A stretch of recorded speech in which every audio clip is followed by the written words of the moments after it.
Hello guys, bienvenue sur ma chaîne YouTube. J'espère que vous allez très bien. J'espère que vous passez un très bon dimanche. Alors aujourd'hui, je vous reviens avec cette vidéo. Pour ceux qui me suivent sur Instagram, j'avais mis une question. Qu'est-ce que les chrétiens devraient arrêter de faire? Alors, j'avais mis cette question sur Instagram et j'ai eu pas mal de réponses et tout. Donc voilà, je vais lire ces réponses-là avec vous et en même temps aussi, je vais rajouter mes deux réponses. Donc j'ai eu 8 réponses et je vais rajouter 2 autres réponses que moi j'ai rajoutées. Donc voilà, c'est un peu ça. Tout d'abord, avant de continuer avec cette vidéo, pour ceux qui sont nouveaux sur ma chaîne, je vous dis bienvenue et j'espère que cette chaîne est vraiment en train de vous bénir.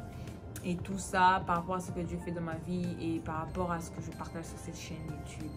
Alors, j'ai ma marque de brillant à lèvres que je fais moi-même. Alors, ça me ferait plaisir que vous puissiez aller commander et me supporter. Je vais mettre le website dans la barre d'infos. Donc, voilà. Et encore, avant de commencer cette vidéo, si vous ne vous êtes pas encore abonné, cliquez sur la cloche de notification, abonnez-vous, laissez-moi un thumbs up et laissez-moi des commentaires. Donc, la vidéo va commencer dans 1, 2, 3, c'est parti! Jesus is the new wave. Still drop. Lord, I give you all the glory, glory, glory. And I give you all the honor, yeah. For everything that you do, yeah. I'm praise your name, I'm praise your name. Ok, alors nous commençons cette vidéo. Par les réponses. Voilà. Nous allons commencer par la première personne. Elle s'appelle Délice. Elle a répondu, shout out to you Délice. Elle a dit que les chrétiens devraient arrêter de copier le monde. Et moi, je trouve que c'est quelque chose qui est totalement vrai parce qu'il y a plus de copier-coller dans l'église. L'église est en train de vraiment copier. On peut parler des musiques, on peut parler de toutes ces choses-là. Ils sont vraiment en train de copier le monde. C'est quelque chose vraiment qu'il faut éviter. Et la deuxième réponse, c'est de Raoul Ruler, c'est mon cousin, shout out to you. Il a dit, les chrétiens devraient arrêter l'hypocrisie. Ça, c'est vrai. Nous devons vraiment arrêter l'hypocrisie. Être hypocrite en tant qu'enfant de Dieu, ce n'est pas juste devant Dieu, tu vois. Soit tu es chrétien, soit tu ne l'es pas. Alors fais ton choix. Et que Dieu te montre c'est quoi ton identité. Alors, la prochaine réponse, c'est... Ça nous vient de Gracia Dissam. Shout out to you, Gracia. Elle a dit le manque d'amour. Comment peux-tu être chrétien et tu n'as pas l'amour? Ça n'a pas de sens. Jésus a résumé les 10 commandements en 2. Aimer Dieu et aimer les uns et aimer les autres. Donc nous devons nous aimer du plus profond de nos cœurs. L'amour doit être la base de notre chrétienté. Alors, quelle est la base de ta chrétienté? Alors, la quatrième réponse nous vient de J. Macabou sur Instagram. Et il dit, les chrétiens devraient arrêter d'écouter la musique mondaine. Ça, c'est vrai.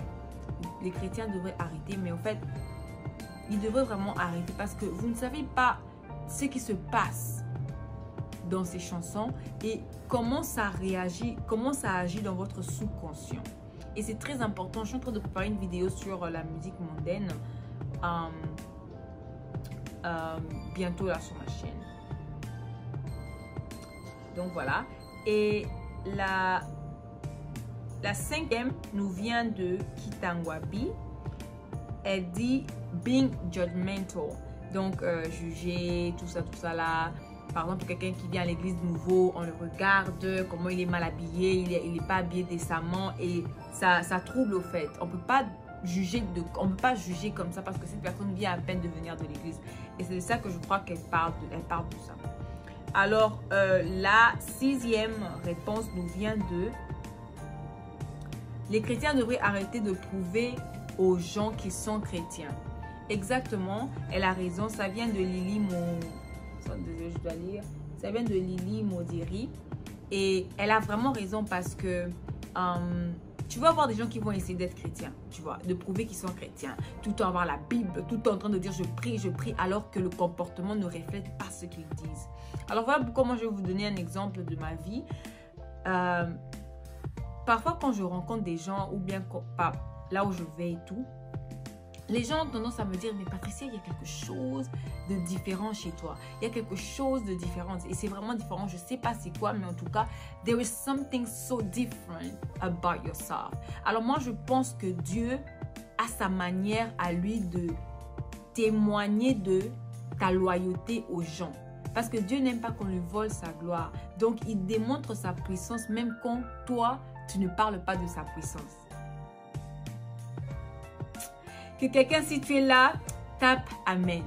Tape Amen. Ou bien tu tapes Preach. Donc vraiment, c'est quelque chose de bien. Et la 7e réponse nous vient de Sarah Kassang. Elle a dit critiquer l'hypocrisie et mensonge. Critiquer. Je vais vous laisser savoir que la pornographie, la masturbation, critiquer, la fornication, l'impudicité, tout ça, tuer, voler, tout ça a le même salaire. Le même salaire. Et le salaire là, c'est la mort. Je crois que c'est dans Romains 3, 23. Ça dit que le salaire du péché, c'est la mort. Mais la vie éternelle est un don. Non, mais le don de Dieu est la vie éternelle en Jésus-Christ. Donc voilà, nous devons faire attention. C'est pas parce que tu ne couches pas avec les filles ou bien couches pas avec les garçons que ton mensonge est moins péché. Non, c'est le même péché au même niveau. Dieu n'a pas de chouchou. Ton péché, c'est le même péché et le même salaire, c'est la mort. Donc, quand tu mens, prends ça comme si tu as tué quelqu'un. Et quand tu mens, prends ça comme si tu as couché avec une personne. Et quand tu mens, prends ça comme si tu as commis quelque chose de grave parce que c'est le même niveau. J'espère que ça va aider quelqu'un. Et le 8e, ça nous vient de I am Gabriel David. Il dit influencer négativement par le non-respect du style de vie d'un chrétien. Les chrétiens, c'est le sel de la terre. Nous sommes le sel de la terre. Nous sommes la lumière du monde. Nous devons être la référence pour tous les autres chrétiens qui viennent en Jésus. Es-tu la référence? Est-ce que quelqu'un peut te regarder et dire que vraiment, je veux être chrétien comme cette personne parce qu'au fait, je vois Jésus en toi. Est-ce que les gens voient Jésus en toi? Comment mènes-tu ta vie? Tu vois? Comment?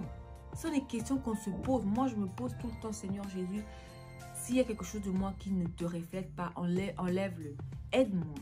Tu dois influencer les gens autour de toi. Tu dois influencer ces nouveaux chrétiens qui viennent à l'église. Par juste ta manière, non seulement de prêcher la Bible, mais non. Ton mode de vie, ta manière de parler, ta manière de vivre, ta manière de marcher, ta manière de même manger, de t'habiller, doit influencer parce que tu es le sel de la terre. Alors, moi, mes deux, ça fait 8 réponses que j'ai eues sur Instagram. Alors, les deux autres que moi, je vais rajouter. Le 9e, je rajouterai que les chrétiens devraient arrêter de se filmer à l'église. Alors, je vais donner la différence. Se filmer à l'église, il y a soit au moment du concert ou bien de la louange, tu peux te filmer. Mais quand tu arrives dans le monde de l'adoration, tu ne peux pas te filmer. C'est de l'impolitesse spirituelle. Dieu, c'est un roi. Imagine que tu es invité par Trump ou bien Joe Biden ou bien le président Tshisekedi et tu te mets à filmer pendant que tu es en train d'avoir une conversation avec. C'est de l'impolitesse. Je pense que les chrétiens devraient absolument arrêter ça parce que l'adoration, c'est un moment où tu passes des temps intimes avec l'Éternel. Que ça soit dans ta chambre, que ça soit à l'église, tu ne devrais pas utiliser ton téléphone pour te filmer ou bien te prendre en photo en train de prier. C'est vraiment de l'impolitesse spirituelle. Et la 10e réponse que je dirais à cette question, ce que les chrétiens devraient arrêter de faire, c'est dire qu'ils ne peuvent pas être jugés. Oh, je n'aime pas être jugé. Il y a deux sortes de jugements. Le jugement de Dieu est totalement différent du jugement que moi je vais porter sur toi. Et la Bible permet que les frères, entre frères en Christ, ils peuvent se juger.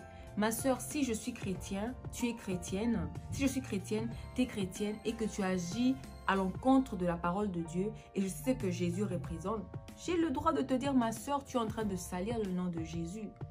Tu as le droit de me dire, Patricia, tu es en train d'aller à l'encontre de ce que Jésus dit.